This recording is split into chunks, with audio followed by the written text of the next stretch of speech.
ఈ ప్రపంచం మొత్తం మీద కవి అవ్వచ్చు, పండితుడు అవ్వచ్చు, గాయకుడు అవ్వచ్చు, డాక్టర్ అవ్వచ్చు, ఇంజనీర్ అవ్వచ్చు. అన్నిటికంటే కష్టమైనది ఏదో తెలుసునండి, మంచి మనిషి కావడం చాలా కష్టం అమ్మా. ఇవాళ సమాజం ఎలా ఉందో గమనించండి. ఏ పత్రికైనా చదవండి, అన్ని మానభంగాలు, హత్యలు, ఘోరాలు, నేరాలు. ఎందుకు ఇలా తయారైంది? అదవుతారు ఇదవుతారు ఉండదు. నువ్వు మంచి మనిషి అయితే చాలు, ఇంకేం అక్కల. నరుడు అవటం ఎంతో దుష్కరము సొమ్ము అంటాడు మహాకవి దాశరథి. మనం మనుషులం కావట్లా, ఇంకేదో అవుతున్నాం. ఇక్కడ పూర్వకాల పెద్దల్ని, ఇక్కడ కూడా 70 ఏళ్ళు దాటి ఉన్న వాళ్ళని, స్త్రీలని, పురుషుల్ని కూడా గమనించండి.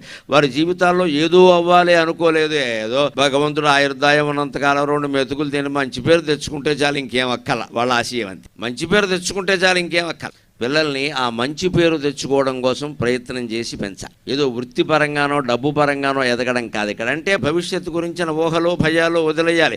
పూర్తిగా వర్తమానం. నువ్వు భోగినాడు ఏ చలిమంట కాగుతున్నావో ఆ చలిమంట మీదే నీ దృష్టి అంతా ఉంటే, ఆ వెచ్చదనాన్ని అనుభవిస్తే వర్తమానాన్ని ఆస్వాదించడం అర్థమవుతుంది.